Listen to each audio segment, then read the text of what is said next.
C'est bien la peine d'avoir 50 paires de chaussures. Il n'y a jamais celle qu'il faut.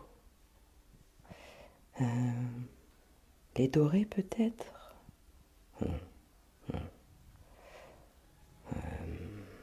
Ah si, je sais ce que je vais mettre.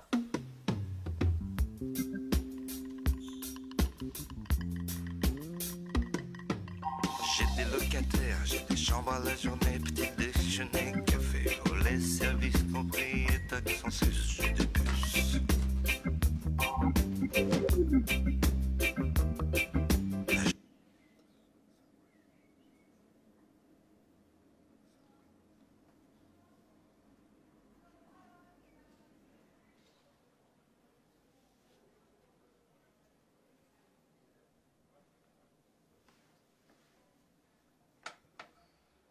Je vais oser ou je vais pas oser? C'est pas vrai que le rouge ça va pas aux blondes. Elle est bien cette robe. Oh oui, je l'aime bien. Fais voir le dos. On verra pas si j'ai ma veste. Avec les petites chaussures là, non, c'est bien. Allez, j'ose. Je pourrais enlever la veste aussi. Non, si j'enlève la veste, je vais avoir froid. J'ai jamais compris pourquoi ça donnait froid le trac. Je déteste les présentations de saison.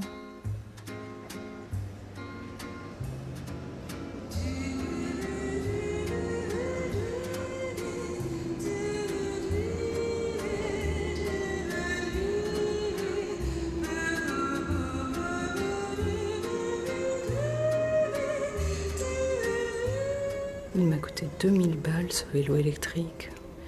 S'il faut une semaine pour charger la batterie, merci. Non mais j'ai peut-être pas allumé la prise. Il y a un interrupteur sur cette prise. Oh mais oui, merde, quelle conne, c'est pour ça, j'ai pas allumé la prise. J'aurais dû acheter un vélo normal. Je suis jeune, je peux monter une côte. De toute façon, il n'y a pas de côte pour aller au théâtre. J'aime pas ce vélo, je vais le revendre. Station, présentation, saison.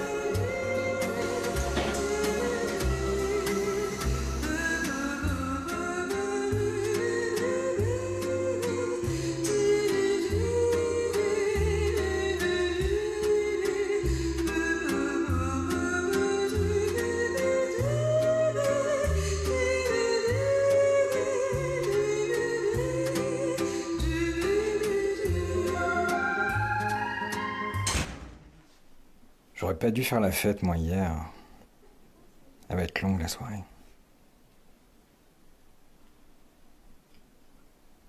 Oh, la gueule. Je devrais me laisser pousser la barbe. Ça m'irait peut-être, la barbe. Bouf. J'aurais pas dû dire oui pour le whisky hier. C'est dingue, ça, de faire des choses qu'on n'a pas envie de faire.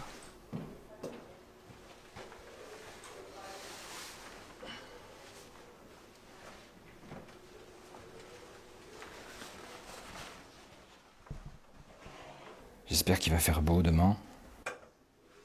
Il faut partir avant 8 h. Je vais passer par Fougères, je préfère. Qu'est-ce qu'il fout? Putain, il bouge pas. Je vais voir que je vais passer la soirée dans l'ascenseur. Ah non, ça y est. Il est con, cet ascenseur. Faut le faire réparer absolument. Un jour, on va rester coincé.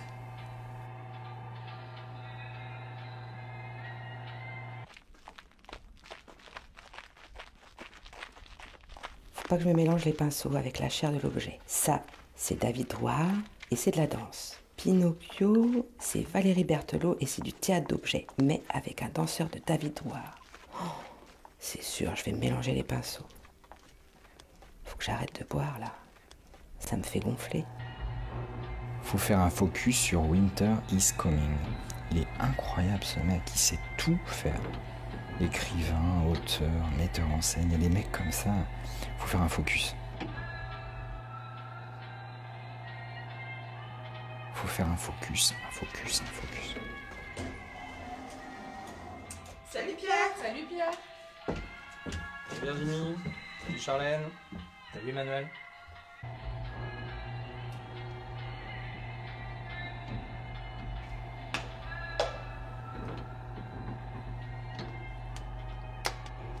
Non, je rêve. Elle est en verre de la tête aux pieds. C'est la première fois qu'il me regarde comme ça. Ouais, c'est la robe. J'ai bien fait de mettre celle-là. Non. Elle est en vert. Elle va nous flinguer la soirée. Personne ne m'a rien dit sur ma robe. Sympa. Faites des efforts. Mais personne ne lui a dit que ça portait malheur, le verre. Je sais pas comment je vais rentrer chez moi ce soir. Ça va durer une plombe, cette présentation. Il y aura plus de bus, c'est sûr.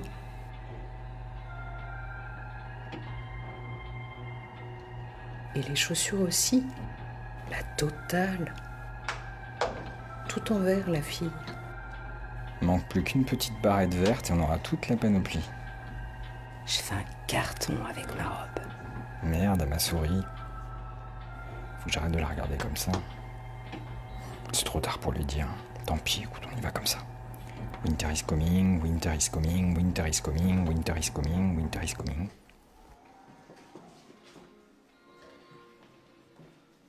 Salut Pierre. Salut Jeff.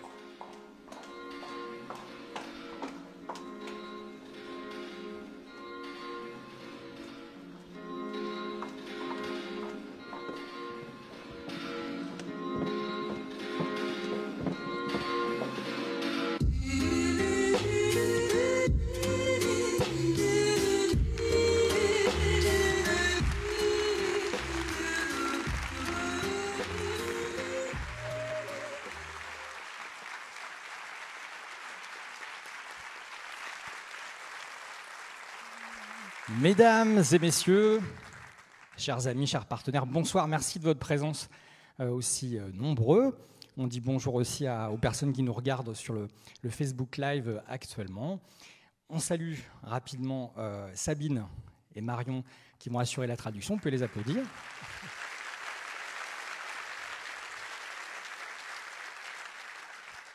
Comme je suis un peu le monsieur loyal, je fais les présentations de mes acolytes qui vont présenter la soirée avec moi.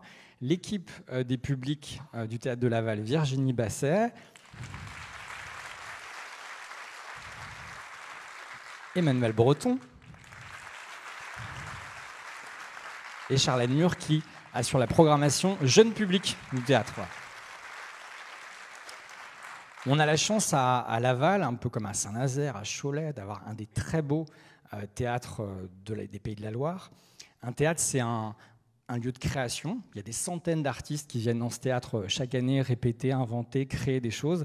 Un théâtre, c'est aussi un lieu d'éducation artistique. Il y a presque tous les enfants scolarisés à Laval qui viennent dans ce théâtre chaque année, 1 à 2 fois. C'est un lieu de diffusion de spectacles. On est là ce soir pour ça, pour vous parler de la programmation de la future saison, mais c'est aussi un lieu qui met en valeur, en lumière, les pratiques amateurs des Lavallois, des Lavalloises de tous âges, de toute origine.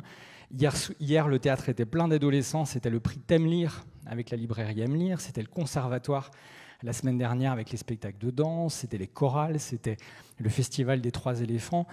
Et on voulait vraiment souligner en fait, le travail de toute cette constellation d'acteurs éducatifs, culturels, sociaux qui font de Laval un bouillonnement de culture et de ce théâtre, son cœur battant, un de ses cœurs battants, il y en a d'autres, mais on est vraiment très fiers de ça, très heureux, et je voudrais que vous les applaudissiez.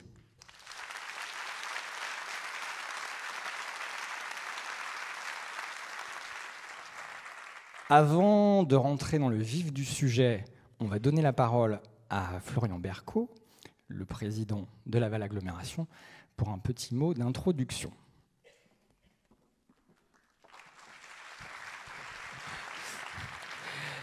Bonsoir à toutes et à tous. La petite page de publicité, la minute protocolaire que vous attendiez tous, évidemment, avec attention. À Laval, vous le savez, la culture est capitale. On a la chance effectivement d'avoir beaucoup de cœurs battants et d'avoir de publics nombreux. Et je remercie évidemment toute l'équipe du théâtre qui fait vivre tout au long de l'année à différents publics cette belle structure culturelle qui est le théâtre et qui se déplace d'ailleurs de plus en plus en extérieur parce qu'on aime les arts de rue aussi à Laval et sur Laval Agglomération. Alors, j'ai eu un petit privilège en tant que maire et président de Laval Agglomération, c'est d'avoir la programmation un petit peu avant vous.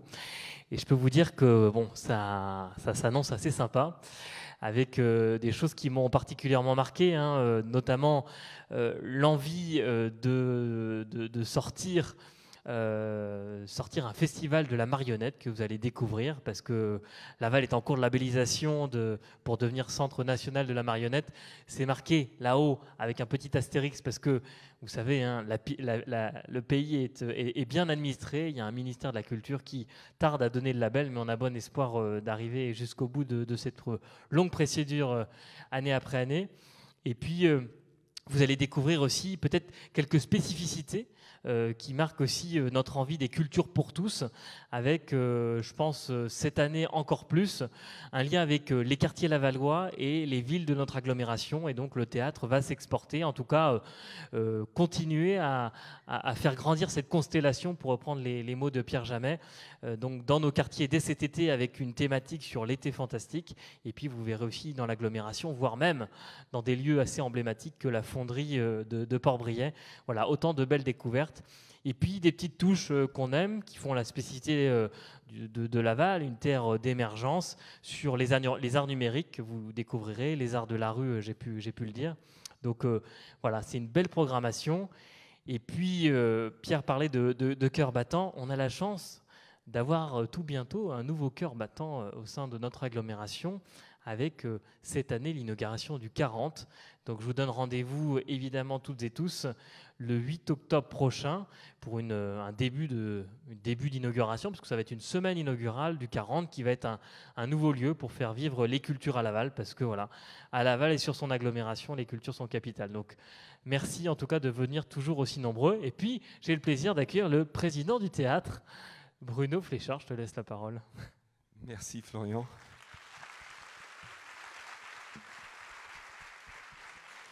Merci d'avoir meublé, je suppose, intelligemment tout le temps, parce que moi j'étais calé sur 20h30, ça commence très bien. J'espère que vous serez plus sérieux que moi lors de la saison prochaine pour arriver à l'heure. Ceci dit, j'avais 3 choses à vous dire pour la saison prochaine. La première, c'est que j'aurais voulu qu'on rende un vrai hommage aux gens invisibles qu'on ne verra pas ce soir, qu'on voit rarement, des techniciens qui nous accueillent, qui me donnent le micro avec le sourire. On a presque l'impression que c'est un plaisir de travailler ici. Ce qu'on oublie souvent, ce qu'on ne voit pas, c'est que tous ces techniciens sont là tôt le matin, bien avant qu'on arrive, et ils seront là tard le soir, bien après qu'on soit parti. Et que derrière, je parle des techniciens, mais il y a aussi les administrateurs, il y a un boulot énorme. Le théâtre est un paquebot qui a une précision de la mécanique horlogère, peut-être c'est presque de l'horlogerie. Un vrai boulot que je tenais à saluer ici, parce que c'est des gens voilà, qu'on imagine heureux 24 heures sur 24, tellement ils sont souriants quand ils nous accueillent. Et par contre, on ne voit pas toute la partie plus difficile, enfin, du travail. Et ils ont la mission de nous rendre ces moments de spectacle légers et agréables. Et c'est eux qui supportent toute la lourdeur ou la mécanique des choses. Et je voudrais qu'on les applaudisse très très fort ce soir.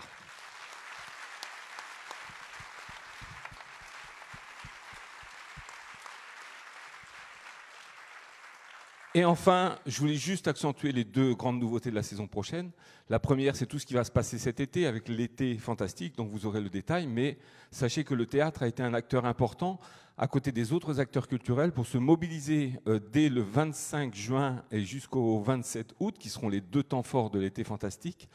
Une nouveauté voilà, que je tiens aussi à saluer et puis dont vous aurez le détail très prochainement. Il y a déjà les visuels, mais vous aurez les contenus. Donc tous les gens qui sont soit condamnés à rester à Laval auront de larges compensations à avoir en termes de spectacles et d'activités culturelles sur Laval et dans les quartiers notamment. Et puis ceux qui sont condamnés à partir hors de Laval pourront revenir aussi à l'occasion, puisque tout ça durera de fin juin jusqu'à fin août. Donc vous aurez l'occasion de découvrir aussi notre ville, nos quartiers, par des activités culturelles nombreuses. Et là aussi, le théâtre joue une nouvelle carte et j'en suis très très fier. La deuxième nouveauté qui se concrétisera à l'automne, autant le théâtre jouera une partition nouvelle sur les quartiers, mais il jouera aussi une partition nouvelle sur les territoires de l'agglomération, notamment dans les zones, ce qu'on appelle les zones blanches, là où les petites communes de la deuxième ceinture, qui ne sont pas forcément équipées pour accueillir des spectacles, avec un nouveau festival qui s'appelle Pupazzi, donc un festival autour de la marionnette, qui a aussi la mission d'asseoir ce fameux label que nous finirons par obtenir, qui met du temps à arriver, mais qui arrive. Et avec ce nouveau festival qui a vocation à aller aussi dans toutes les petites communes de Laval-Agglo, avec des pépites, comme on en a vu quelques-unes déjà auparavant. Voilà, c'est ces deux nouveautés que je souhaitais mettre en avant. Et puis après, je vais laisser Pierre rentrer dans le détail de la saison prochaine, qui nous réserve évidemment beaucoup de beaux moments artistiques à partager. Merci.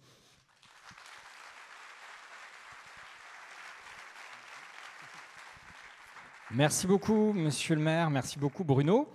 On va rentrer dans le vif du sujet. N'y allons pas par quatre chemins, par le grand spectacle de cirque de ces dernières années créé en France. Sûrement un des moments forts de notre prochaine saison. Le spectacle s'appelle Mobius. C'est le travail d'une compagnie qui s'appelle XY, 19 acrobates, danseurs, chorégraphiés par Rachid Ouramdam.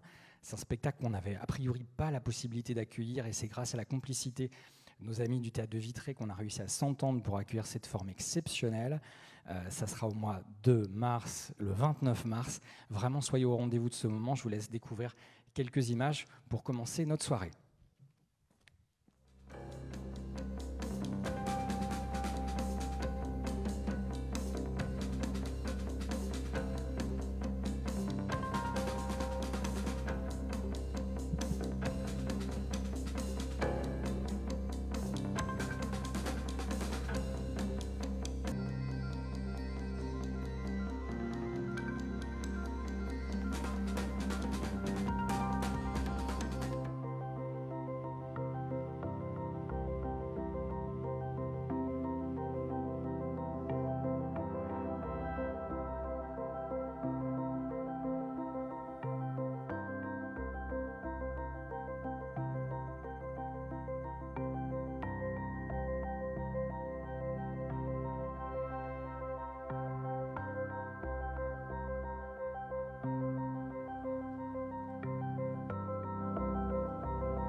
Bonsoir à toutes et à tous. Je vais vous présenter en quelques mots la saison jeune public du théâtre.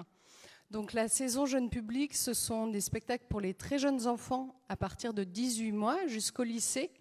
Des spectacles sur temps scolaire que vous pourrez découvrir le mercredi en fin de journée, en soirée ou le week-end. Ce sont 17 spectacles, plus d'un tiers de la programmation totale du théâtre. Alors d'esthétiques différentes, on retrouve évidemment des spectacles de marionnettes et de formes animées, du théâtre, de la danse, du cirque. Il y en a vraiment pour tous les goûts et pour tous les âges. On aura le plaisir de présenter le spectacle J'ai trop d'amis de la compagnie du Kéros, mis en scène par David Lescaut. Il sera visible au théâtre le 12 avril prochain. Il a reçu le Molière Jeune Public 2022. Et c'est la suite du spectacle J'ai trop peur que nous avons accueilli il y a quelques années ici au théâtre. Donc je vais maintenant donner la parole à Valérie Berthelot et Aurélie Quentin de la compagnie jeune public Arzigote pour aborder leur future création Pinocchio devient ce que tu es. Donc bonjour Valérie, tu es metteur en scène de la compagnie Arzigote, et bonjour Aurélie. Tu es danseuse de la compagnie et assistante à la mise en scène sur la future création dont nous allons parler. Donc Pinocchio devient ce que tu es sera visible au Théâtre de Laval le 11 janvier prochain.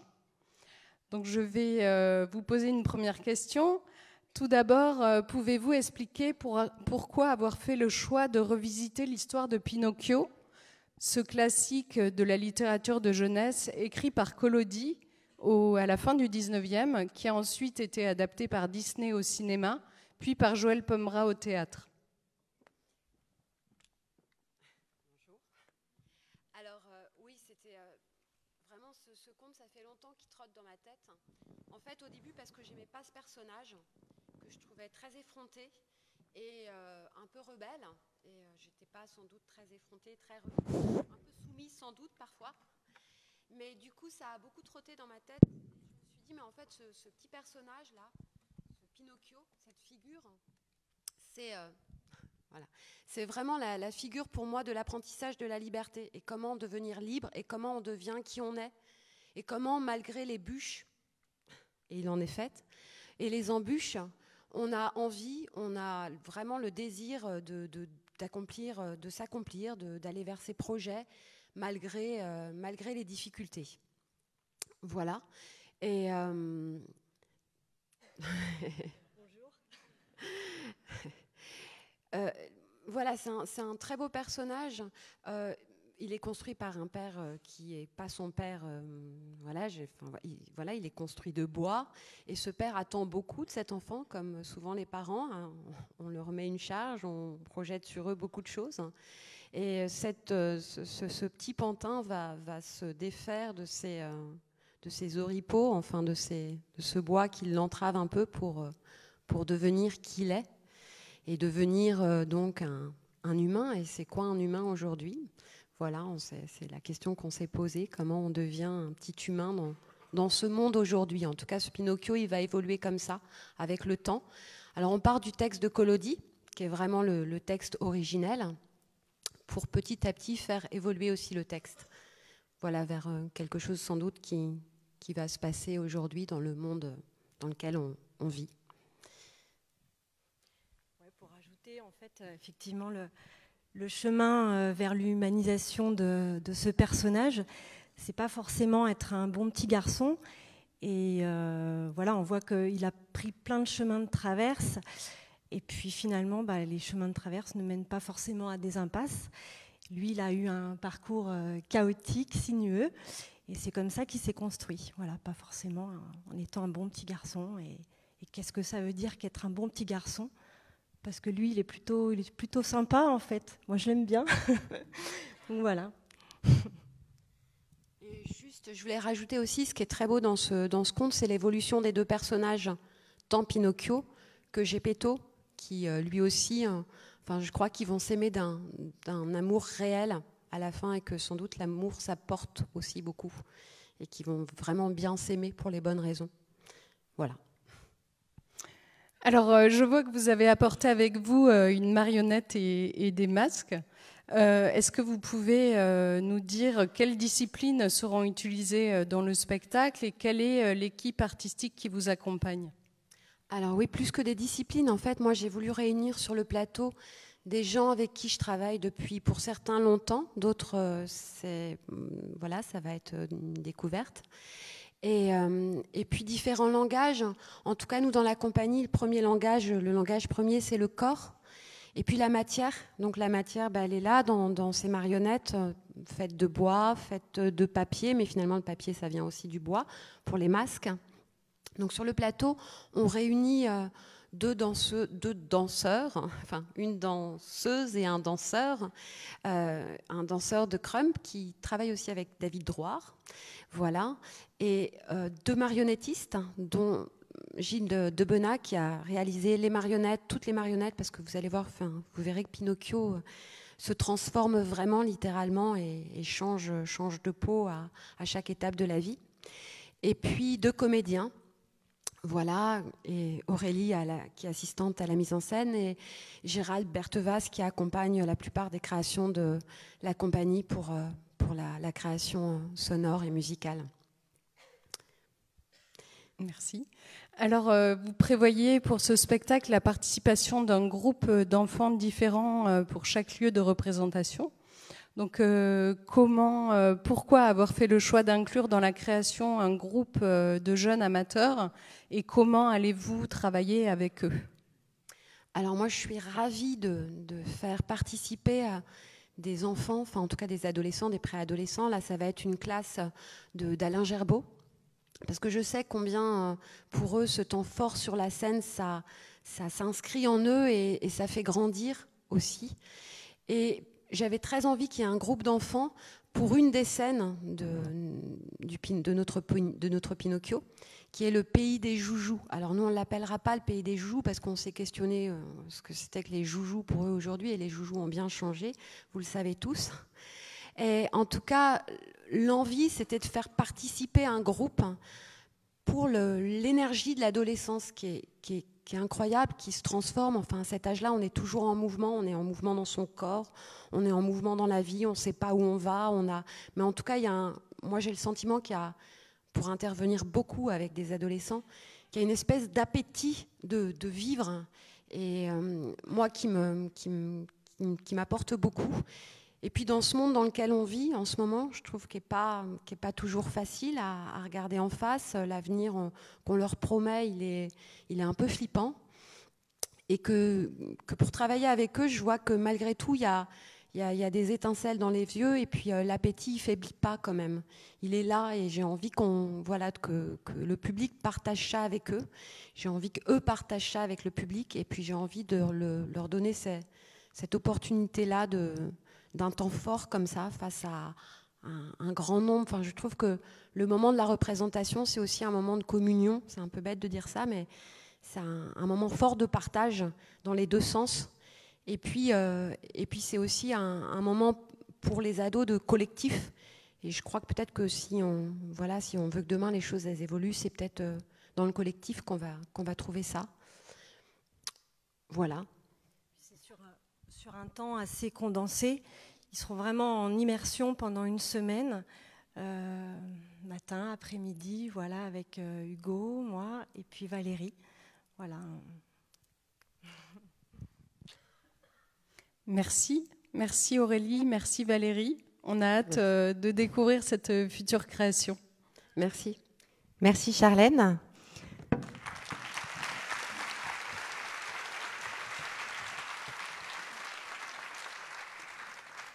Alors, on va poursuivre maintenant en parlant danse, et je vais rejoindre mon invité sur ce petit salon mouvant. Bonjour David.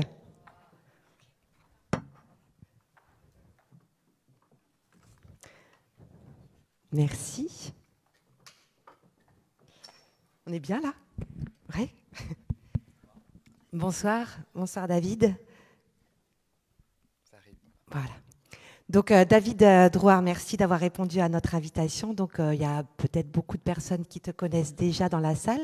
En tout cas, on a reçu pas mal de tes spectacles, et peut-être vous vous rappelez des 3 volets du triptyque. Alors il y a eu Faune en 2013, Hubris en 2015 et Le Sacre en 2018, et plus récemment Mu, où ce qui était présenté dans le cadre du Chaînon Manquant, et où tu mettais en scène des interprètes du Crump, une danse très physique et très intense. Et là, donc, tu viens nous parler de ta prochaine création qui s'appelle La chair de l'objet, et tu t'empares d'un thème passionnant qui est celui de la recherche de l'identité à la période de l'adolescence, période où en effet où on se cherche et on a envie d'expérimenter un petit peu plusieurs manières d'être. Pourquoi justement, comment est venu ce sujet et quelles ont été tes inspirations? Eh bien, comme je dirais pas mal d'artistes, je signalais juste que c'est la grande classe quand même d'arriver comme ça dans un salon roulant. Le théâtre se donne les moyens. L'inspiration, elle est comme pas mal d'artistes, elle est venue du fait de cette année très très complexe, année 2020, où tout s'est arrêté, nous sur Mu, à la Générale. Donc on allait partir en tournée avec ces 7 danseurs, dont Hugo qui travaillait justement avec Valérie Berthelot.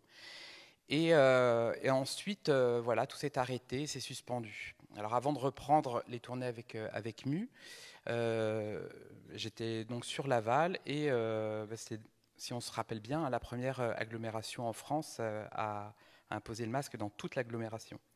Et du coup, j'étais là, et j'étais donc accompagné d'une danseuse, et on devait, pour une commande en fait, d'une performance, se retrouver, et on allait et on revenait en fait masqué. Et franchement, forcément, ça nous a interrogés, ça m'a interrogé beaucoup. Donc la première inspiration, c'est pas que ça, c'est d'abord de danser. J'ai eu envie très fortement de retrouver la scène en tant que danseur, en tant qu'interprète, de travailler aussi avec Evgenia, qui est la danseuse sur le duo, qui m'accompagne. Et en effet, de faire de cette année complexe du masque, de tout ce que ça entravait, une force.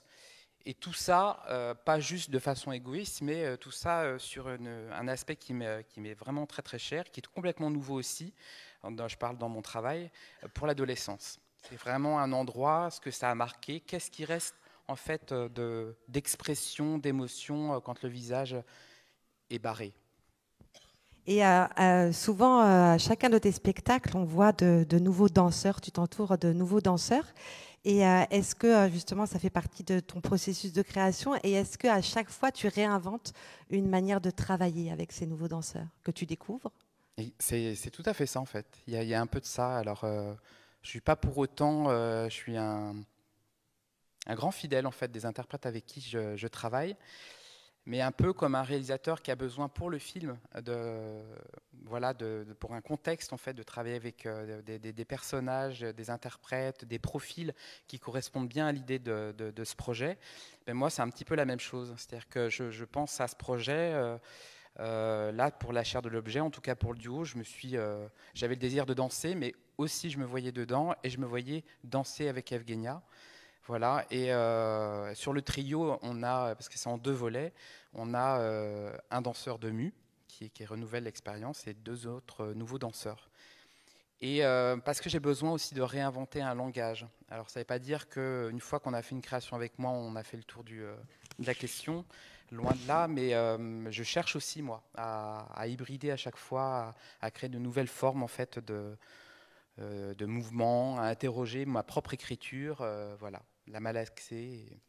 Donc, tu l'as dit un petit peu, donc en effet, la chair de l'objet, c'est en 2 parties.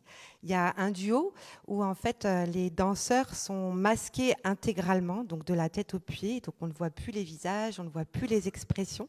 Je crois qu'il a un nom, ce costume. Oui, ça s'appelle Zentai. Le Zentai.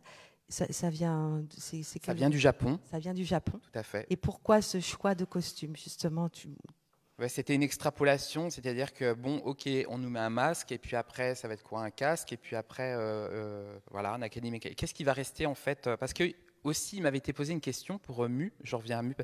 Est-ce que tu accepterais, en fait, que tes danseurs puissent mettre un masque sur scène pendant la pièce? Bon, on avait posé ça aussi à d'autres chorégraphes. En dehors du fait que c'est pas très esthétique, on se l'accorde, c'est impossible de respirer sous un masque, hein, vous le savez tous. Alors danser, c'est même pas la peine. Et c'est même on suffoque. Et donc bon voilà, ça a été des questions du début, du Covid, mais je me suis dit, et puis c'était des questions aussi que le philosophe qui est décédé, Bernard Stiegler, avait vraiment posé comme sujet. Qu'est-ce qui reste en fait vraiment de l'humain, d'expression, d'émotion, de social, si le corps est masqué, quoi. Donc j'ai extrapolé, je me suis dit, si un danseur est masqué, mais de la tête aux pieds, et c'est pas un masque là au sens chirurgical, quoi, c'est pas un masque non plus de théâtre, mais c'est une deuxième peau, donc tout disparaît, la couleur de peau, l'âge, presque le sexe aussi, enfin les formes disparaissent, parce que c'est quand même très aplati. Et et on ne sait plus tellement qui on est. Donc je trouvais intéressant en fait de ne plus avoir d'âge justement, et de faire ce travail-là, de partir de zéro, je dirais. Et dans le trio, donc qui est cette deuxième partie, donc là c'est 3 danseurs qui interprètent le même personnage, et tu l'emmènes sur une autre planète, sur un paysage extraterrestre. Alors pourquoi cette envie de partir loin de cette terre? Parce qu'autant sur le duo, on est sur l'identité, justement. Il n'y a plus d'identité, donc qu'est-ce qui va rester, qu'est-ce qui est à créer, justement, pour se faire reconnaître, pour être en relation. Et sur le trio, c'est plus la question de la personnalité. Je suis multiple. pas au sens schizophrénique, hein, des dédoublements de personnalité, mais plus au sens de, voilà, je ne suis pas qu'un sexe, je ne suis pas qu'un numéro de carte vitale. On sait tous en fait qu'on on est une personne ici, chez soi, en famille, puis on est différent quand on est à l'étranger, on est différent quand on est avec notre partie de la famille, différent avec les amis, etc. Donc on est multiple, et cette multiplicité-là, elle est très forte aussi chez l'adolescent qui se cherche. Et c'est aussi un voyage. Et ce voyage-là, je le trouvais vraiment très, très intéressant à explorer du point de vue chorégraphique, en se disant, mais ok, la jeunesse se soucie maintenant de plus en plus tôt de leur empreinte carbone, mais paradoxalement, on a tous ce désir voilà, aussi d'aller coloniser, explorer en fait d'autres systèmes solaires, d'autres planètes, voilà, la science-fiction, quoi. Donc ce voyage, il est à la fois voilà, entre ces deux mondes. Donc là, on est à J-8 mois, presque tout pile, avant donc, la grande première qui sera au Théâtre de Laval donc, le 9 février. Donc on imagine qu'il y a plein d'autres phases de travail encore pour ce spectacle, mais on sera ravis donc, d'accueillir la première très, très bientôt, quoi, dans 8 mois presque. On a un peu de temps. Ouais. On a un petit peu de temps. Je vais poursuivre avec trois autres spectacles que vous allez pouvoir découvrir dans la saison. Donc un premier spectacle qui s'appelle Pilographie. Alors peut-être que certains vont reconnaître les images de ce spectacle puisque c'est un spectacle qui devait avoir lieu en mars 2020. Et on sait qu'il y a pas mal de personnes qui étaient déçues de ne pas le découvrir, et donc on remet ça cette année. Pilographie, c'est une histoire de fantômes, ou plus exactement une danse, pour 7 fantômes plutôt charmants qui sont plongés dans la lumière noire et qui vont se livrer à toute une série de courses-poursuites, de disparitions, de réapparitions, et qui nous entraînent dans leur monde qui n'est pas très éloigné du nôtre. Finalement, ils se courent après, ils se disputent, ils se cherchent. Et donc, c'est un spectacle vraiment pour toute la famille, très joyeux et rempli d'humour, qui convoque à la fois l'imaginaire des petits comme des grands. Et donc, ce sera le dimanche 11 décembre. Il y a 2 représentations, une à 15h et une à 18h. Et on s'est dit que ce dimanche après-midi, on allait le rendre festif parce qu'on va organiser une boum. Donc la boum des fantômes, et donc on sera accompagné de DJ Petit Fat et des élèves de l'école Eugénérie, et on vous propose de venir danser, goûter, et bien sûr, si vous le souhaitez, donc avec votre plus beau déguisement de fantôme. Donc ce sera Pilographie. Je vais enchaîner avec un autre spectacle qui s'appelle Les Ombres. Donc Les Ombres, il est programmé donc dans le cadre du festival J2K de la chorégraphe et danseuse Antoinette Gomis, qui nous propose un répertoire assez original puisqu'elle mêle plusieurs danses, donc la danse hip-hop, les danses traditionnelles africaines et la langue des signes. Donc, elle nous emmène dans un voyage entre l'Afrique et l'Eldorado européen pour nous raconter l'histoire de ces hommes et de ces femmes qui ont tout quitté pour construire une vie meilleure. Un troisième spectacle, Camouillotte. Camouillotte avec la compagnie Grenade de Josette Baïs. Donc la compagnie Grenade, elle est composée de 14 jeunes danseurs. Donc c'est un show explosif, vraiment au cœur du public. Il n'y a pas de décor, il n'y a pas de rideau. On est dans un dispositif quadrifrontal et on entoure les danseurs. Et ils arrivent complètement survoltés et déterminés, et autour d'une chorégraphie très très inventive qui dévoile vraiment toute la créativité et le talent de ces jeunes danseurs, avec une bande-son aussi tout autant explosive, avec des gros tubes rock, des bandes originales de séries cultes et des mélodies pop japonaises. Donc ce sera une expérience vraiment à vivre et qui casse un petit peu les barrières entre les danseurs et les spectateurs. Et ce ne sera pas au Théâtre de Laval, ce sera à la Salle des Pléiades à Louvernay, parce que le plateau n'est pas assez grand ici. Voilà, donc je vous laisse découvrir les images de ces 3 spectacles. Merci. Where'd you get 'em?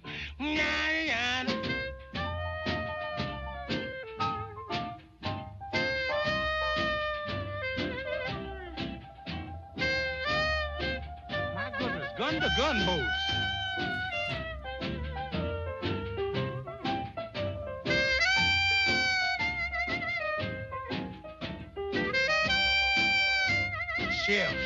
Shift.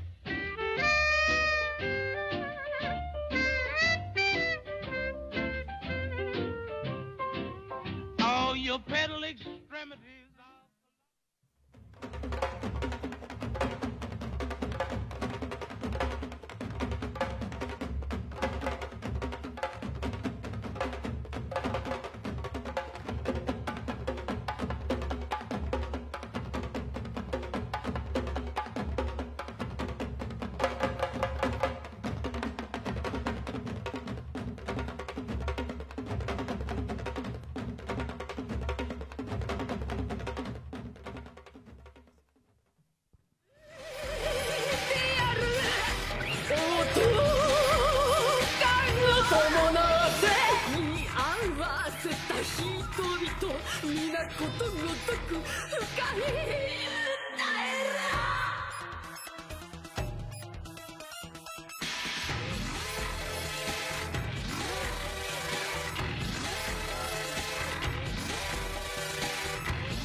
Voilà, Camouillotte, le bijou de la compagnie Grenade.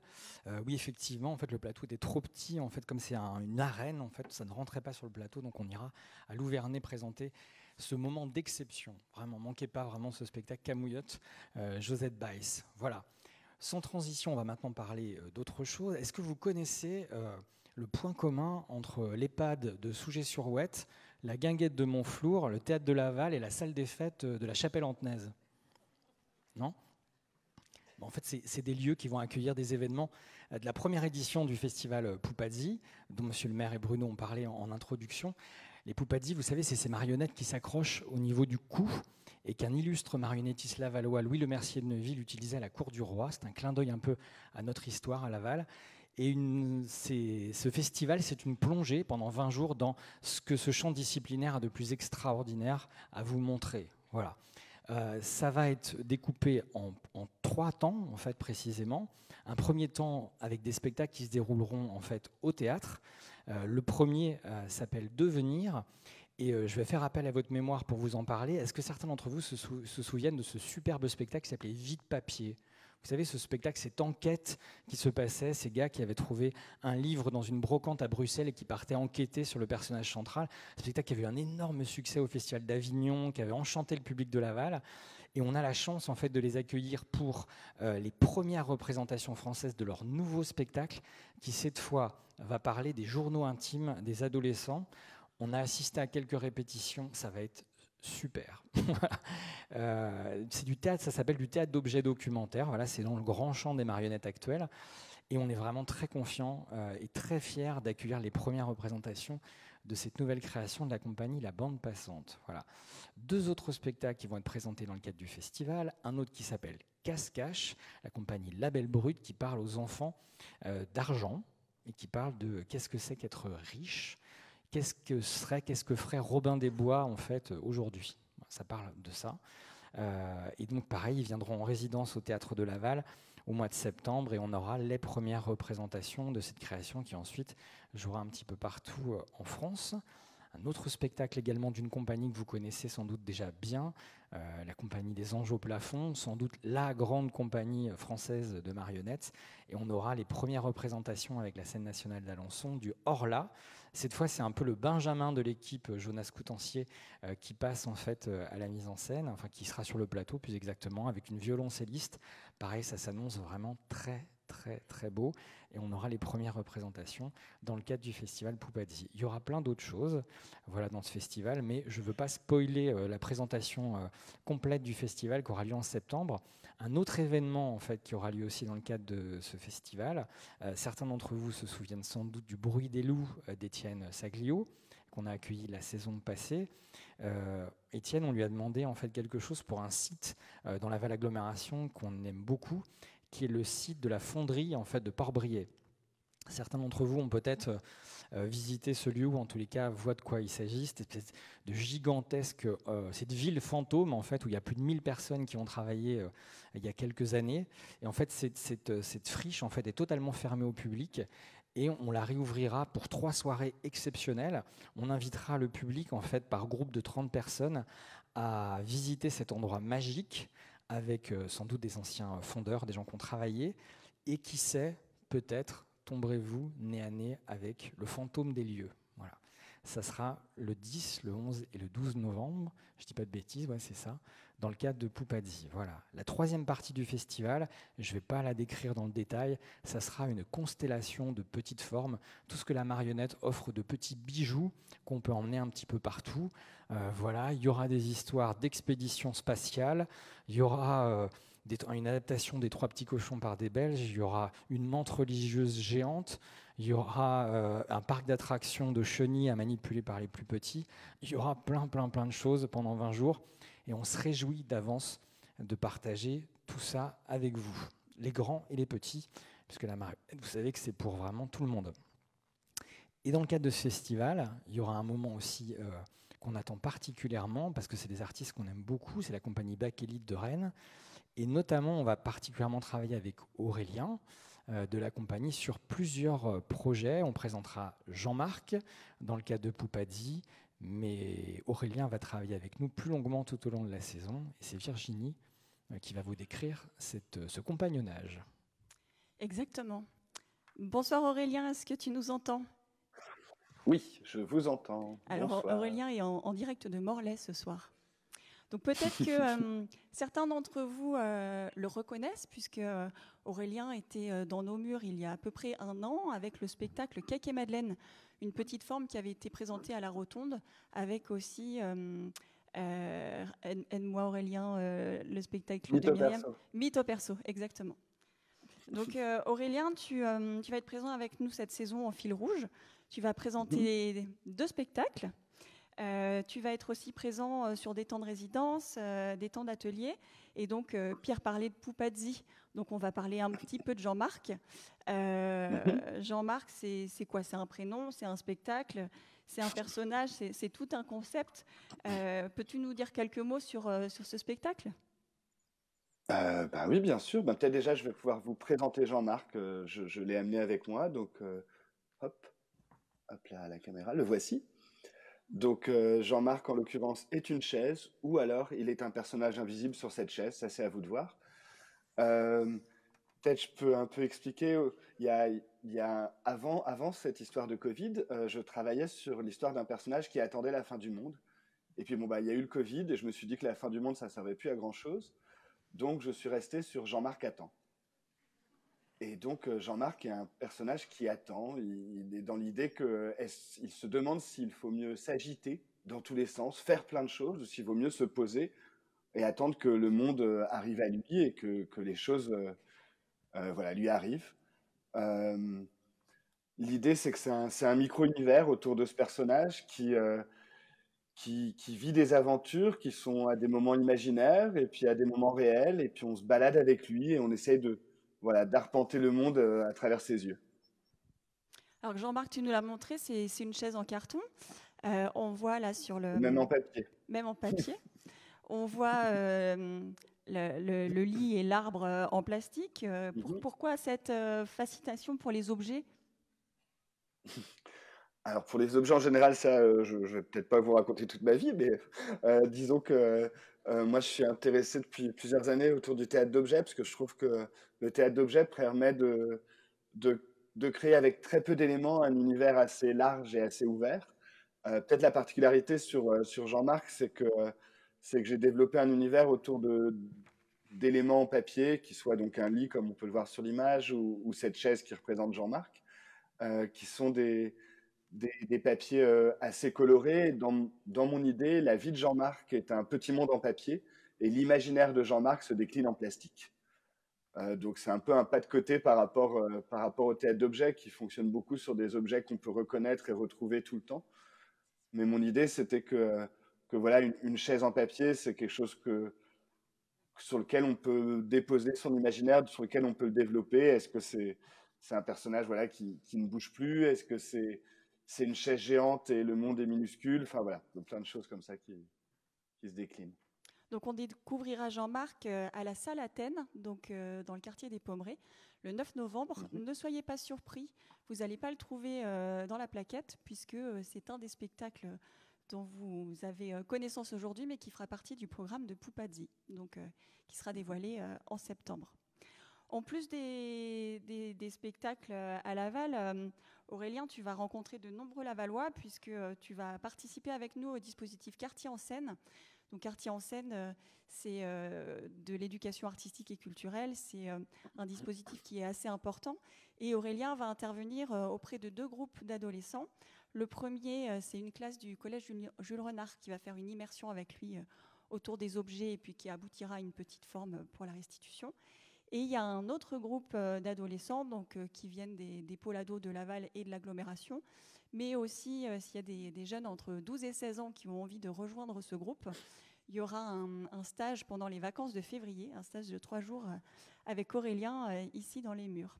Alors Aurélien, tu fais souvent des ateliers, et pourquoi est-ce que c'est important pour toi de transmettre et de travailler avec les adolescents ? Alors ça joue sur plusieurs choses. D'une part, je crois que moi, quand j'étais adolescent, notamment la période du collège, qui est la période dont on parle, c'était une période assez compliquée pour moi. Je trouvais ça assez désagréable et au final, aujourd'hui, je me rends compte que c'est une période enfin, j'aime beaucoup travailler avec des groupes d'adolescents parce que je trouve que on est à cheval entre l'enfance et l'adulte et il y a plein de choses qui se construisent, qui s'inventent et je trouve que leur imaginaire est fascinant. Donc on a Après, parlé... voilà. Pardon. Pardon. Vas-y. Non. Juste peut-être, moi ce que je trouve intéressant, c'est de pouvoir transmettre ce langage du théâtre d'objet qui permet effectivement de raconter tout ce qu'on veut avec très peu de choses et que très souvent ça se passe sur une table, mais voilà comment une table peut être un intérieur, mais peut être le monde entier. Et je trouve ça chouette à la fois de transmettre cette langue et ensuite d'être, on va dire, au service d'un groupe pour essayer de chercher qu'est-ce qu'ils ont envie de raconter, comment est-ce qu'on peut le raconter, comment est-ce qu'on peut inventer ensemble. Voilà. D'accord, ça c'est pour les ateliers dans le cadre de Quartier en scène. Oui. Il y aura d'autres ateliers sur le quartier des Pommerets, puisque c'est tout un fil rouge qui va se dérouler entre novembre et février, avec partenariat avec la maison de quartier, avec le CREF, avec le collège Jules Renard, avec le foyer Pierre de Coubertin. Donc on va passer pas mal de temps ensemble la saison prochaine. Et un deuxième spectacle que tu vas présenter à la salle Athènes aussi le 14 février. Donc le 14 février, c'est le jour de la Saint-Valentin. Donc de quoi nous parleras-tu dans ce spectacle ? Alors ce spectacle s'intitulera Les Râteaux de l'amour. Souvent, j'ai l'impression qu'en ayant dit le titre, j'ai déjà à peu près tout dit. L'idée, c'est donc de travailler sur ces moments où on se prend un râteau, où on donne un râteau, ce qui n'est pas non plus agréable, je pense. Et donc, c'est de travailler sur ces endroits d'empêchement, ces endroits où on fantasme quelque chose, on s'invente une histoire, et puis en fait, au moment où on va l'expliquer à la personne, c'est pas du tout ça qui se passe. Et j'aime bien le côté anecdotique, et puis en même temps, le fait que, je sais pas, peut-être quelque part, on se construit avec des histoires d'amour dans nos vies, mais on se construit aussi par rapport à toutes ces histoires de râteaux qu'on a pu se prendre ou donner, en quelque sorte. Ouais. Et sur le plateau, vous serez 2 interprètes et des objets aussi ? Oui, on reste sur le théâtre d'objets.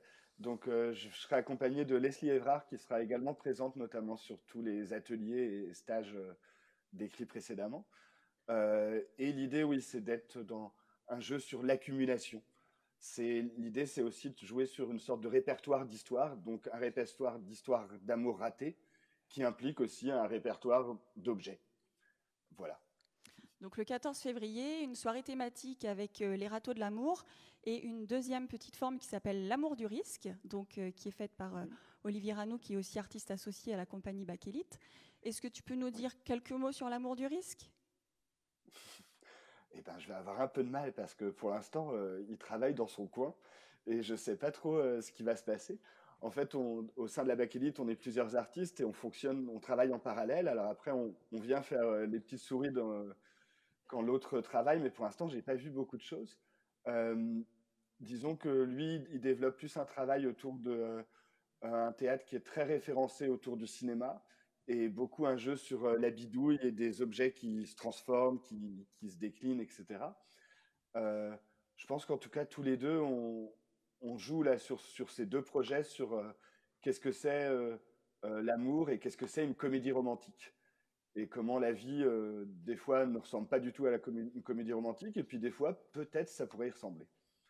Du coup, on aimait bien aussi l'idée de venir présenter cette soirée pour la Saint-Valentin. Oui, donc ces deux spectacles verront le jour le 14 février pour la Saint-Valentin. On les présentera en début de soirée, ce qui fait que vous pourrez faire votre petit dîner en amoureux après avoir découvert ces deux spectacles. Merci beaucoup Aurélien, on s'appelle la semaine prochaine, je pense. Merci beaucoup. Bah, ça... Merci.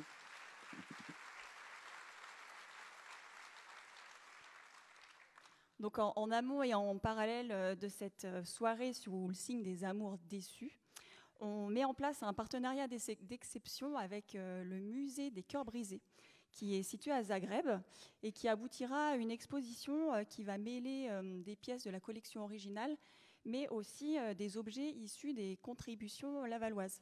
Donc, je ne sais pas si vous le connaissez, le musée des cœurs brisés, il est plus connu sous le nom de Museum of Broken Relationship. Bon, donc par facilité, je vais plutôt utiliser la version française. Et donc, il est situé à Zagreb et c'est un musée dans lequel on peut déposer des objets qui nous évoquent une histoire d'amour qui a eu lieu mais qui s'est terminée. Alors, en principe, on a avec nous Charlotte. Bonsoir Charlotte. Bonsoir. Bonsoir Olinka. Bonsoir. Donc Charlotte et Olinka sont à Zagreb et ou en Espagne ce soir. Donc c'est du direct aussi. Donc vous travaillez toutes les deux pour le musée. Comment est né le musée des cœurs brisés ? Le musée est né d'une rupture, bien sûr, dont j'étais une des protagonistes. L'autre personne, c'était Lubicic, qui est l'autre fondateur. C'était déjà il y a longtemps, il y a 17 ans, dans une petite cuisine où on a décidé de se séparer, mais on ne pouvait pas se passer de questionnement, je ne sais pas, on se demandait est-ce qu'il existe une manière de préserver notre amour et d'en conserver le patrimoine émotionnel. Et entouré de toutes sortes d'objets qu'on avait partagés et qui ont fait partie de notre vie commune, on avait décidé d'imager, disons, métaphorique pour chaque personne où on leur propose une proposition très simple de nous envoyer un objet avec son histoire. Et le projet tourne encore. Ce n'était pas imaginé comme un musée, comme un projet, c'était plutôt une idée qui s'est réalisée. Et le musée existe à Zagreb et continue à tourner le monde. On a eu 59, je pense, Charlotte, elle va me corriger, je ne suis pas très bonne avec les chiffres. Plus de 50 expos dans le monde et on est vraiment excités, contente de présenter le projet à Laval. Merci. Alors la connexion n'est pas 100% parfaite, mais je pense que l'on a compris l'essentiel. C'est une exposition donc, qui est évolutive et internationale. Il y a des objets qui viennent de partout dans le monde. À quoi ressemble la collection de Zagreb ? Alors, je vais répondre à cette question parce que comme je suis en charge de collecter tous les objets qu'on reçoit au quotidien, je sais comment y répondre. Alors, aujourd'hui, on compte plus de 3000 objets et histoires dans notre collection. Et donc, c'est des objets du quotidien que les personnes pour qui symbolise en fait une histoire d'amour qui s'est terminée. Et donc les personnes nous envoient quotidiennement au musée. Et aussi en parallèle, on collecte localement, à chaque fois qu'on fait une exposition itinérante dans le monde, on collecte localement, donc c'est aussi coloré par les différentes cultures. Et même si en fait les histoires sont très diverses, parce que du coup ça aborde vraiment la rupture amoureuse, mais dans tout, c'est assez vaste, parce que ça peut être amical, familial, ça peut parler de drames personnels, historiques. C'est pas que sentimental, parce que souvent on peut penser que c'est juste des histoires d'amour romantique, mais en fait c'est vraiment le terme large d'une rupture amoureuse. Et du coup, malgré toutes les différences, ça crée vraiment une universalité où on voit qu'on se ressemble tous en matière d'amour et de perte. Et même si les objets viennent de l'autre bout du monde, en fait, les visiteurs, quand ils découvrent les histoires, on trouve toujours quelque chose de familier ou quelque chose qui va nous faire sourire ou pleurer ou juste qui va être réconfortant parce qu'on s'y retrouve en fait dans ces histoires. Merci. Je ne sais pas si vous avez vu quand vous êtes entré dans le hall, il y a déjà une petite installation puisque on a reçu 5 objets de la collection de Zagreb. Donc, c'est pour donner un avant-goût de ce à quoi ça peut ressembler. Et c'est aussi pour vous inspirer. Si vous regardez ces objets, ça vous donnera peut-être l'idée d'un objet qui vous rappelle une histoire et que vous avez envie de faire rentrer dans la collection de Zagreb. Et pourquoi pas, votre objet pourrait faire le tour du monde. Parmi les 5 objets qu'on a ici, est-ce que vous voulez nous en présenter un ? C'est difficile de présenter les objets. Je vous invite vraiment de les voir. Moi, j'aime beaucoup La Petite Loupe. Je pense que ça se dit comme ça, avec l'histoire qui est juste 2 phrases. Et la peine derrière l'histoire dit je me sentais toute petite. Moi, j'aime bien les histoires qui nous invitent à penser, à nous questionner nous-mêmes et l'imaginer, l'histoire en remplaçant en posant les pièces qui manquent. Voilà. Oui, donc derrière une loupe, derrière un fouet de cuisine, derrière des masques africains, se cachent de belles histoires. Donc, vous me confirmez, Olinka et Charlotte, donc, pour contribuer à la collection, il faut d'abord aller sur le site internet du théâtre. Vous verrez sur la page Musée des Cœurs Brisés, il y a un lien qui nous amène sur le site du Museum of Broken Relationship. Et il y a un formulaire à remplir. Vous mettez vos noms, prénoms, même si après c'est anonyme dans la collection. Et quand vous avez rempli ce formulaire, vous recevez ensuite un mail avec un mail et vous venez le déposer au théâtre, donc dans l'espace aménagé. Vous pouvez le faire discrètement, sauf si vous venez avec un frigo, il faut prévenir la billetterie. Mais donc ça, ce sera la deuxième étape de donner les objets et ensuite ils intégreront la collection, donc peut-être l'expo au Théâtre de Laval et puis après peut-être d'autres expos quand Charlotte et Olinka travailleront avec d'autres endroits avec cette collection du Musée des Cœurs Brisés. Merci beaucoup à vous deux d'être intervenus ce soir. Merci à vous Virginie, merci. Donc, pour résumer les dates, donc, vous pouvez prendre le temps de réfléchir aux objets que vous avez envie de partager. Vous avez jusqu'au 9 décembre pour les déposer au théâtre. Et ensuite, l'exposition, elle sera présentée du 10 janvier au 26 février dans le hall du théâtre.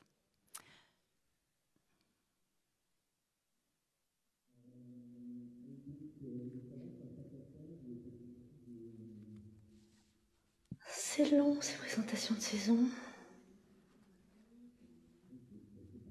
C'est la soirée teaser cette année. Je tease, tu teases, nous teasons. D'ailleurs, on parie sur quoi cette fois? Cidre ou poirée? Rillettes ou pâté? Ça, on est loin des petits fours et du champagne. Même pas un classique dans leur programmation. Mais si, forcément, c'est l'année Molière. Des metteurs en scène qui se prennent pour des auteurs, ou des auteurs qui se prennent pour des metteurs en scène, des danseurs qui font du théâtre d'objets, des hommes qui chantent la Traviata et Carmen, les manches debout, les manches debout. Pourquoi pas Molière en tongs, décentralisé à la piscine de Saint-Nicolas? Si la tête d'affiche est à la hauteur du reste, Winter is Coming est plus vite que prévu. Hervé connaît Raphaël et Morton depuis qu'il a 10 ans. Tous les trois adorent les jeux et les alcools forts. Ce sont des choses qui les rapprochent. Comme toutes ces années passées ensemble au collège, puis au lycée, à Saint-Omer, dans leur Pas-de-Calais natal. Revenir chez ses parents donnait à Hervé une sensation étrange. C'était comme s'il retrouvait un autre monde, dont il se sentait à la fois proche et distant. Il connaissait les pièces de cette maison, il connaissait le quartier, ses rues. Il n'était pas dépaysé ici. Mais tout cela lui donnait l'impression d'un monde de pierre qui a cessé de bouger il y a longtemps. Et ce dont il était sûr, c'est que ce n'était plus son monde.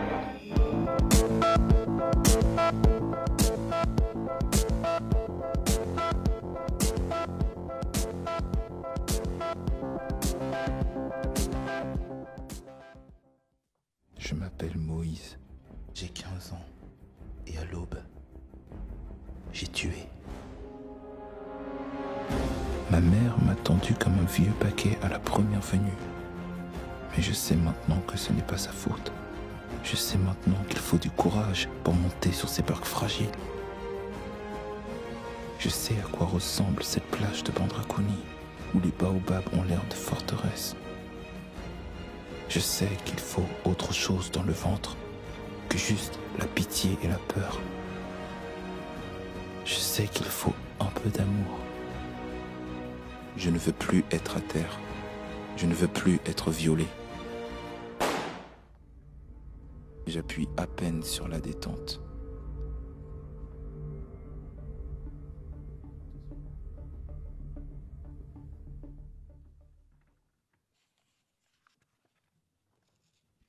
Et hop, Tropique de la violence, voilà l'adaptation du roman de Natacha Apana, la grande machine théâtrale, première mise en scène d'Alexandre Zeff. Moi, c'est un spectacle que j'ai vu en région parisienne et au milieu d'un groupe d'ados. Ils étaient sacrément agités quand ils sont arrivés dans la salle et ils ont été scotchés à la première minute et ils n'ont pas déscotché de tout le spectacle. Et les gens à la sortie du spectacle, je m'en souviens, disaient c'est impressionnant. Voilà, c'est vrai qu'elle est impressionnante. Cette mise en scène d'Alexandre Zeff, Tropique de la violence, ça sera au mois de décembre, c'est un peu le spectacle coup de poing de la fin d'année. Voilà. Autre très belle mise en scène qu'on accueillera au mois de janvier, Winter is Coming, l'adaptation, le texte et la mise en scène de Guillaume Lavenant. Et je crois, chère Virginie, que tu connais Guillaume, qui a des origines à Laval. Alors, en fait, je ne pense pas qu'il ait des origines lavalloises, mais j'ai cette chance de connaître ce garçon. Parce qu'il devait habiter Nantes, il est venu faire du théâtre à Laval. Je ne sais pas pourquoi il est venu à Jean Massé. Et je l'ai rencontré, il a commencé le théâtre en fait en atelier à Jean Massé avec moi. J'ai cette chance-là de l'avoir connu à ce moment-là. Et déjà, il était incroyable, quoi. C'est-à-dire, au bout de 15 jours, l'impression qu'il savait déjà faire plein de choses. Et c'est un garçon hyper doué, sensible, profond. Donc c'est forcément bien ce spectacle. Forcément.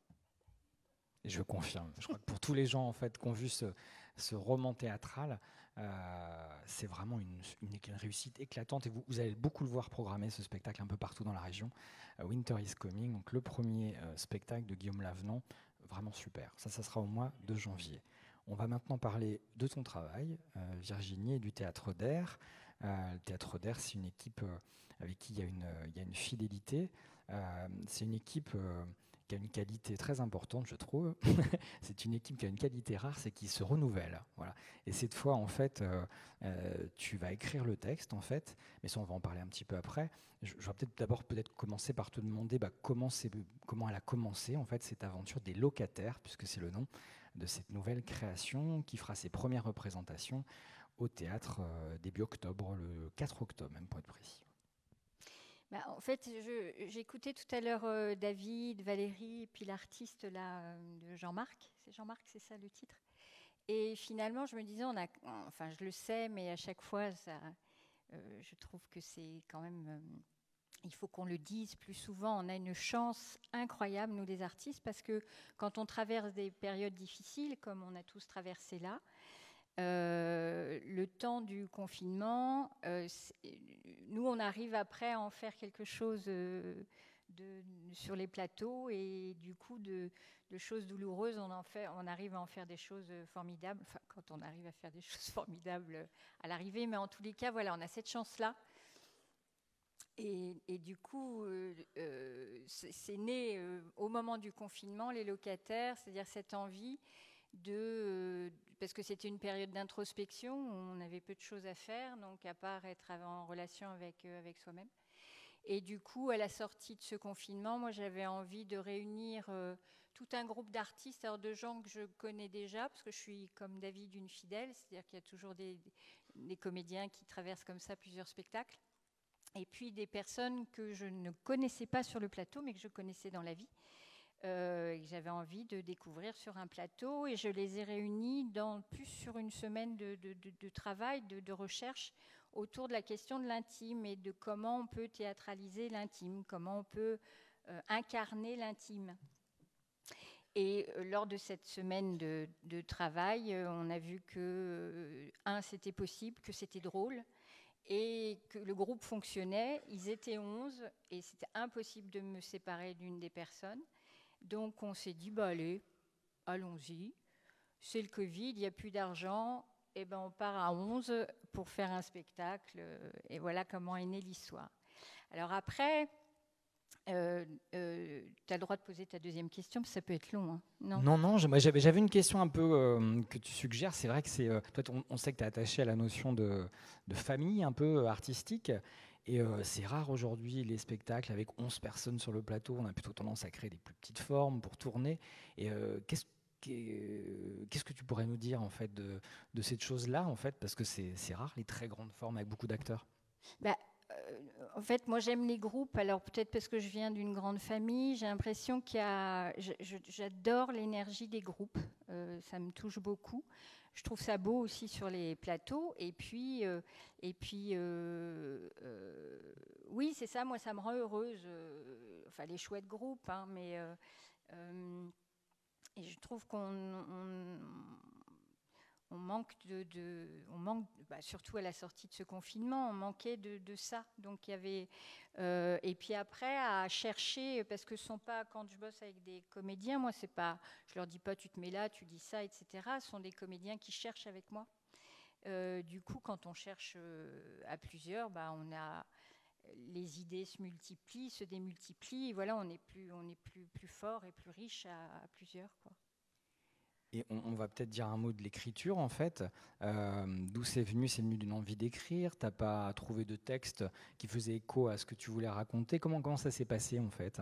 En fait, je vais te dire non, j'ai pas trouvé, mais en fait, j'ai pas cherché. J'ai fait un peu ma mauvaise foi, c'est-à-dire que moi, je viens d'une école Lecoq, où le travail de recherche était celui-là, c'est-à-dire qu'il nous donnait un thème et on partait, on était un groupe, voilà, constitué sur une semaine d'ailleurs, et on cherchait avec ce groupe. Et on écrivait à partir de ça. Et j'avais très envie, en fait, d'aller me confronter à l'écriture de plateau. Parce que pour tout dire, donc les locataires... C'est qui ces locataires? Voilà. C'est un petit peu... Là, on a eu quelques traces tout à l'heure dans la première vidéo et puis dans celle de Jeanne, la spectatrice. C'est-à-dire que là, c'est vos petites voix intérieures. Sauf qu'on va dire que là, vous aviez une voix. Là, les locataires, ils sont plusieurs, c'est-à-dire que ils sont plusieurs, et puis c'est du théâtre, donc ils sont très incarnés, physiquement présents. Là, ils étaient un peu feutrés, discrets. Et ils s'engueulent, comme on vit tous, hein, quand on est en conflit intérieur et qu'il y en a un qui dit si, il faut que tu fasses ça, l'autre qui dit bah non, il ne faut pas que tu fasses ça, etc. Et en fait, on est parti d'une histoire d'Antoine et d'Agnès qui se séparent et qui, durant ce coup d'arrêt, profitent de ce coup d'arrêt pour vraiment passer du temps en introspection. Et du coup, on passe du temps, nous, spectateurs, avec l'un, puis l'autre, et avec leurs locataires. Donc leurs émotions, mais aussi leurs souvenirs, leurs fantômes, leurs projections, etc. Merci. On va faire un clin d'œil à Gérald, qui a réalisé la vidéo. On s'est bien marré à faire ça. Ce clin d'œil en fait aux locataires, c'est la première création. Vous pouvez l'applaudir. Merci Gérald. Merci Virginie de nous avoir mis en scène ou en image. Merci Jeanne aussi qui a participé. On a bien rigolé. Voilà. Si tu veux me faire un cadeau, j'ai horreur du whisky. Merci. On va continuer notre présentation. On va parler de musique maintenant. On va laisser le salon du théâtre partir. C'est un petit peu comment on pourrait dire, les grosses notoriétés de la Mayenne actuellement, parce qu'ils ont gagné l'émission de Nagui, The Artist, il y a quelques mois. On les connaît depuis longtemps. Ils ont joué vraiment sur ce plateau plusieurs fois, que ce soit Sébastien ou Nino, avec des projets de théâtre redu. Nino, il est venu jouer avec Babel, Sébastien. Et ils sont maintenant regroupés dans ce duo vraiment super qui s'appelle Rookin. Vraiment, allez écouter la musique de Rookin. Vous avez peut-être entendu parler du groupe Rookin, mais vous n'avez peut-être pas été écouter encore leur musique. Allez écouter, je pense à Tomber, ce morceau. C'est un nouveau-né qui parle à sa maman. Allez écouter ça, c'est vraiment très émouvant. Musicalement, c'est très chouette dans l'écriture. Et puis les deux gars, c'est quand même des sacrés showman. Ils ont fait leur date mayonnaise en festival aux Trois Éléphants il y a quelques semaines et ils feront un concert la saison prochaine en Mayenne. Ça sera au Théâtre de Laval fin novembre. Il y aura une participation aussi des élèves du conservatoire autour d'un gros projet dans le cadre de ce concert. Ça va vraiment être la grosse soirée et ça sera le 25 novembre. L'autre concert dont je voulais vous parler, les Mamans du Congo, ça c'est une découverte que moi j'avais fait au Théâtre de la Ville l'année dernière. La rencontre en fait de ces femmes chanteuses, danseuses autour d'une figure du féminisme africain. Elle s'appelle Gladys Samba. C'est une chanteuse, slameuse, poète. Et donc elle a rencontré en fait un musicien français qui s'appelle Robin. Et c'est la rencontre des univers de tout ce monde-là. Ça donne un sacré show que je vais vous laisser découvrir, et ça sera le 10 mars sur le plateau du Théâtre de Laval. Je vous laisse découvrir des images donc de Rookin et des Mamans du Congo et Robin. Filer au ciel, tomber en enfer, j'ai pas que ça à faire, j'ai pas que ça à faire.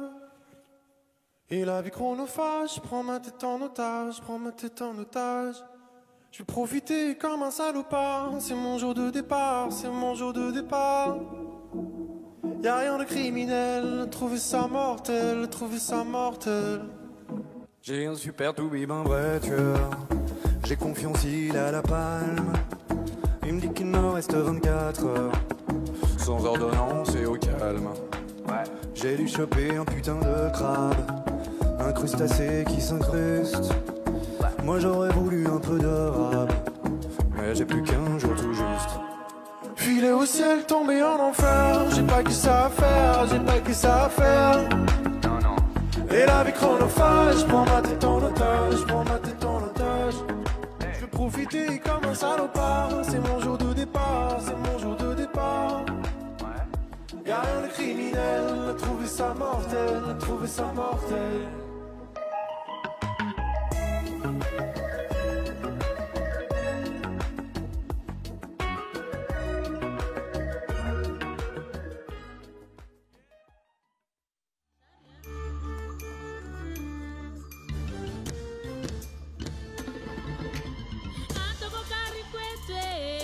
Tukangwala tukokari kwetu tukokari mame kuna tukangwala tukokari kwetu muna ntandu yaye muna natunga yaya tukokari kwetu kwetu.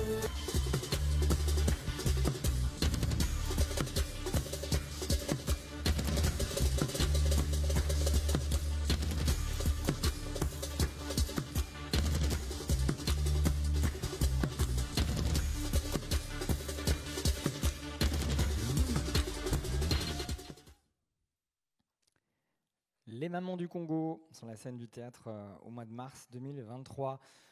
On nous reproche parfois de ne pas parler à la présentation de saison de musique classique. Alors on va faire une entorse à nos pratiques habituelles. On a l'habitude d'accueillir chaque saison en fait, l'ONPL qui est notre orchestre.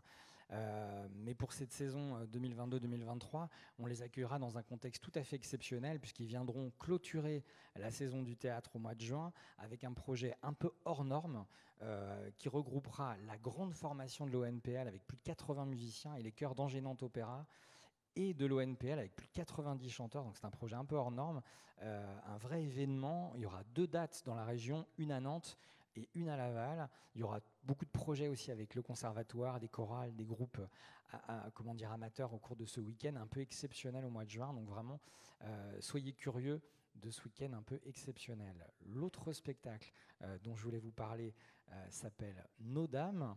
C'est une compagnie qui s'appelle Up to the Moon. Up to the Moon, en fait, c'est une compagnie qui revisite la notion de récital. Et ils sont venus déjà au théâtre, en fait, dans le cadre de Laval Opéra, sur un spectacle qui s'appelait ADN Baroque, qui était vraiment une très belle réussite. Et en fait, ils font des spectacles avec à la fois, on pourrait dire, des tubes de l'opéra et des mises en scène qui sont extrêmement soignées. Et ça fait des spectacles très grand public qui plaisent énormément. Et là, pour ce Nos Dames, ils rendent hommage en fait aux héroïnes, aux divas en fait de l'opéra. Et avec le Quatuor Zaïd, qui est un très grand quatuor français, dans une mise en scène, un décor qui est vraiment très réussi. Ces spectacles qui plaisent énormément. Ça sera un samedi soir au mois de mars au théâtre. Et je vous laisse donc découvrir Nos Dames et le talent de ce contre-ténor danseur qui s'appelle Théophile Alexandre et qui est vraiment un artiste à découvrir.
Voilà, Nos Dames de Up to the Moon qui rencontre déjà vraiment un énorme succès un peu partout en France. Voilà.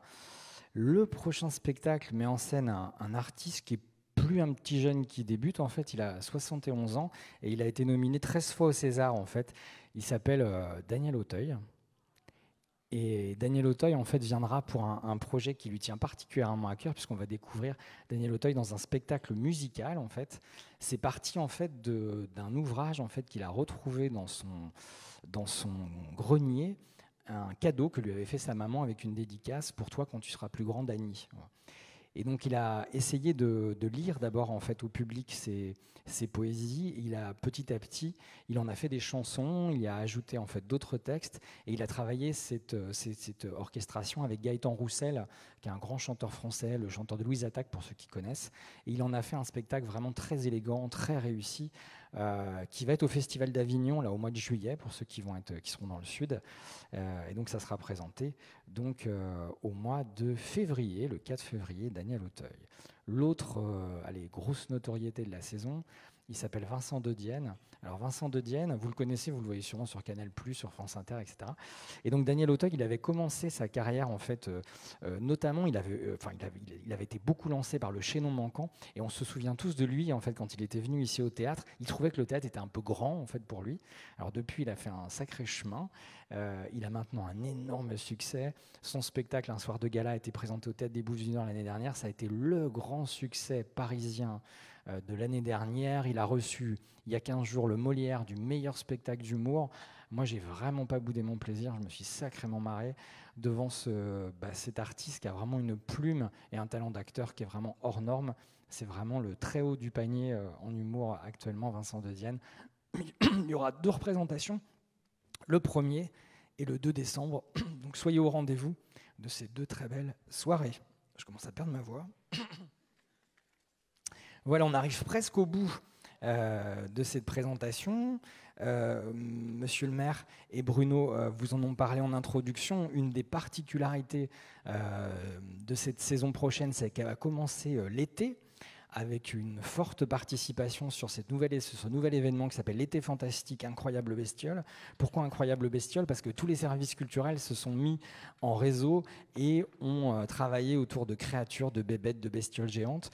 Alors nous, il y aura plusieurs projets. On participera à l'ouverture le 25 juin dans le quartier du Bourgny avec la compagnie Paris-Bénarès. Certains d'entre vous se souviennent peut-être dans le cadre du Chaînon Manquant de leur grand cheval ou de leur grand chameau. Là, voilà. Donc là, ça sera les vaches sacrées qui viendront dans le quartier du Bourgny. Pendant tout l'été, il y aura une exposition. Certains d'entre vous ont sans doute vu Mirage et Miracle, l'exposition d'Adrien M et Claire B qu'on a accueillie au mois d'avril. Cette fois, c'est un nouveau projet que la compagnie va présenter dans l'espace public. Donc ça sera à Avenières, à Grenoux et au Pommeraye, des affiches qui sont présentes dans l'espace public. Il vous faut télécharger une application et en fait, les affiches se révèlent avec une application sur votre smartphone ou votre tablette. Voilà, c'est de la réalité augmentée, c'est magique. Ça s'appelle Faune, et ça sera pendant tout l'été. Vous pouvez y aller en famille quand vous voulez. Et la clôture se fera avec un événement un peu exceptionnel, avec cette compagnie, les Plasticiens Volants, qui est connue mondialement pour ces grosses bébêtes géantes. Et donc avec ce projet qui s'appelle La Grande Invasion. Et donc la Grande Invasion va envahir le quartier Saint-Nicolas et particulièrement la Plaine d'Aventure. Il y aura une grande journée de clôture le 27 août avec tous les services culturels de la ville et de l'agglomération. Je vais en oublier, donc je ne vais pas tous vous les citer, mais il y aura toute la journée sur la Plaine d'Aventure, des spectacles, des actions à voir en famille, ou vraiment manquez pas ça, tout sera gratuit, ça sera vraiment une journée exceptionnelle le 27 août. Et vous pourrez voir ces grosses bébêtes, notamment ce saurien qui fait 16 mètres de haut. Et donc vous pourrez voir ça le 27 août donc, à Saint-Nicolas. Voilà la clôture de l'Été Fantastique. Et vous aurez, je crois, toute la programmation de l'Été Fantastique qui va sortir prochainement dans la presse et aussi sur Internet. Voilà. Ça termine presque cette présentation. Je vais demander à tous mes collègues qui sont effectivement, Bruno a raison de le souligner, le plus souvent dans l'ombre, de me rejoindre sur le plateau, une fois n'est pas coutume. Et je vais aussi demander à tous les ouvreurs de nous rejoindre sur le plateau. Ils sont un petit peu partout, là, n'hésitez pas à venir nous rejoindre. C'est le moment, vous pouvez les applaudir.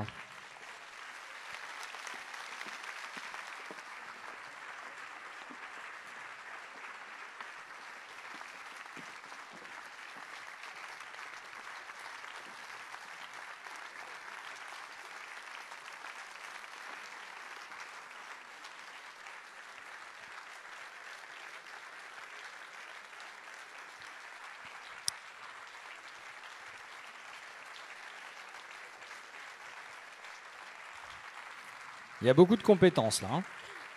Et on me souffle dans l'oreillette que c'est l'anniversaire d'Arnaud, en fait, aujourd'hui, notre régisseur plateau. Donc on va lui souhaiter son anniversaire.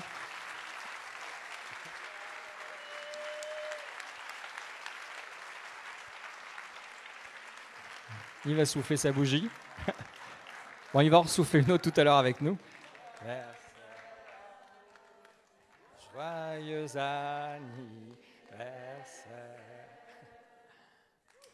Bravo.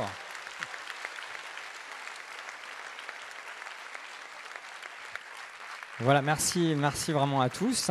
On arrive presque au terme de la présentation. Je vais libérer les collègues parce qu'ils doivent ouvrir les bouteilles de cidre. Je me suis pas trompé, c'est pas du poiré, c'est du cidre. Voilà. On va même pouvoir aller sur le parvis parce qu'il fait beau, hein, je crois. Tout à fait. Pierre me dit que oui, c'est bon. On va aller boire un coup sur le parvis. Le temps aussi de remercier tous nos partenaires qui tout au long de la saison nous soutiennent. Merci Sabine, merci Marion pour la traduction. Merci à tous nos partenaires en fait, qui nous accompagnent tout au long de la saison. Je ne suis pas dans la lumière. Et juste pour conclure, vous dire concernant les modalités de la campagne d'abonnement que donc ça va réserver ça va être possible de réserver vos places à partir du 18 juin. D'abord sur le web. Alors, pas d'inquiétude cette année. Vous pourrez en fait choisir les places où vous serez situé dans la salle. Voilà. Donc, dans la limite des places disponibles, vous pourrez aussi venir au guichet sur rendez-vous. Ça sera beaucoup plus confortable et vous pouvez réserver votre créneau de rendez-vous dès ce week-end si vous voulez, ou le faire auprès d'Antoine et d'Amaury. Vous pourrez aussi le faire en dépôt dans une urne et ça sera traité vraiment très rapidement. Voilà. Si vous avez d'autres questions, je vous laisse en tous les cas en parler avec Antoine et Amaury. Ils seront à la billetterie tout à l'heure. Voilà, on arrive au bout. Voilà, je les ai remerciés. C'est tous nos partenaires institutionnels et nos partenaires du Club des partenaires. Vous pouvez les applaudir.